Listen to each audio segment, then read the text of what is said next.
बिस्मिल्लाहिर्रहमानिर्रहीम। अस्सलाम वालेकुम। आज हम बनाएंगे चटपटा मसालेदार पुलाव। ये पुलाव बनाने के बाद आप बिरयानी बनाना बिल्कुल भूल जाएंगे, क्योंकि ये पुलाव बहुत ही मज़े का बनता है।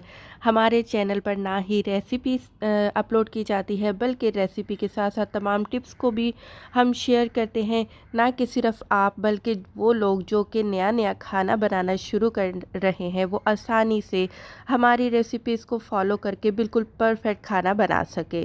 तो चलते हैं, रेसिपी को स्टार्ट करते हैं, बिस्मिल्लाह करते हैं। यहाँ पर मैंने 750 ग्राम चावल ले लिए हैं। पुराने बासमती चावल हैं, जो कि मेरे पास 3 ग्लास चावल बने हैं। इनको आपने 1 घंटे के लिए भिगोकर रख देना है।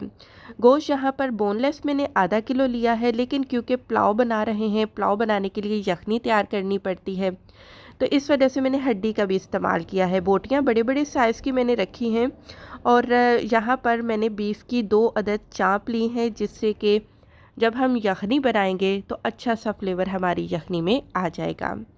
तो यखनी बनाने के लिए आपने क्या करना है, गोश्त को हड्डियों समेत आपने प्रेशर कुकर में डाल देना है। यहाँ पर 1.5 लीटर पानी यानी कि 6 ग्लास में पानी का इस्तेमाल कर रही हूँ। बाद में चावल के हिसाब से हम पानी देख लेंगे।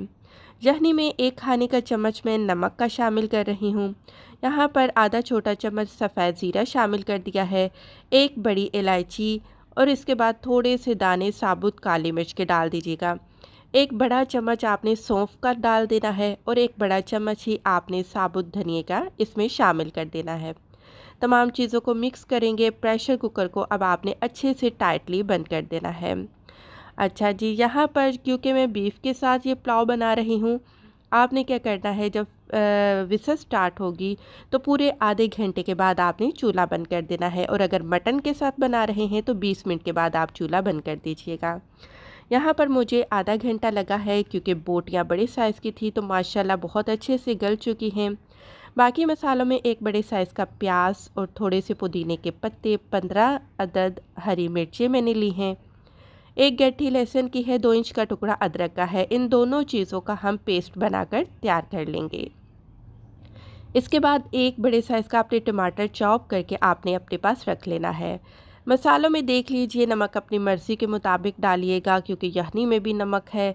और जी 2 टेबल स्पून भर कर आपने बिरयानी मसाला लेना है, और 1 छोटा चम्मच चाइनीज़ नमक का या चिकन पाउडर का आप इसमें शामिल कर लीजिएगा।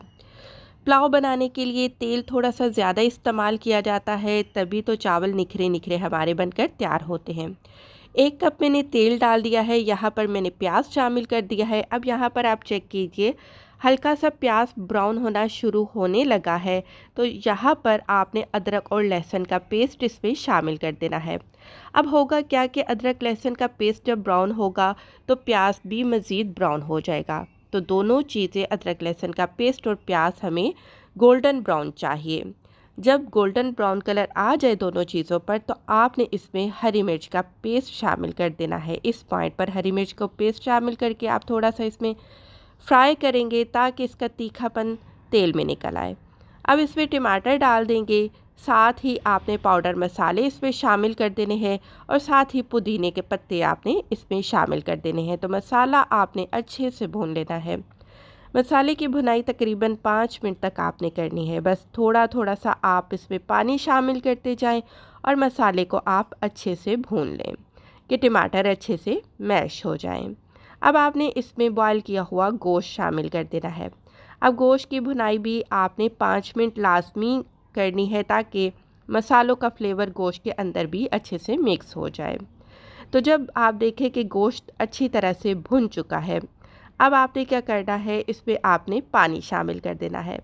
अब जो गोश्त बॉयल करने के दौरान यखनी बची थी, वो और पानी टोटल मिलाकर जितने आपके पास चावल थे, उससे डबल आपने ये दोनों चीज़ें शामिल कर देनी हैं।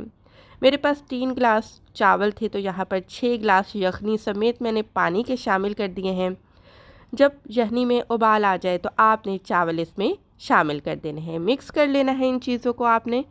अब बहुत से लोग यहाँ पर वीडियो को स्किप करते हैं, बंद कर देते हैं और चले जाते हैं, और फिर बाद में कमेंट करते हैं हमारे चावल या तो जुड़ गए हैं या तो कच्चे बने हैं। तो प्लीज़ वीडियो को थोड़ा सा देख लिया करिए, क्योंकि छोटी सी वीडियो होती है, ज़्यादा बड़ी तो मैं बनाती नहीं हूँ। बस आपने हम मीडियम टू हाई फ्लेम पर रख कर आपने ढक कर चावलों को पकाना है यहाँ तक कि पानी खुश्क हो जाए। अब जब पानी खुश्क करते हैं तो यहाँ पर चावल कच्चा होता है, तो पुलाव का जो मेन मतलब है वो यही होता है कि हम ये जो चावल कच्चा रह गया है इसको दम पर पकाते हैं। यहाँ पर थोड़ा सा ज़र्दा फूड कलर पानी में मिक्स करके मैंने ऐड कर दिया था और तवे पर दम रखिएगा। तवे में से जब धुआं निकलना शुरू हो जाए तो आपने 5 मिनट आपने हल्की आंच पर दम पर रखना है। फिर 20 मिनट तक इस बर्तन को आपने इसी तरह से चूल्हे पर रहने देना है। फिर देखिएगा कि आपका कितना निखरा निखरा और ज़बरदस्त पुलाव बनकर तैयार हो जाएगा।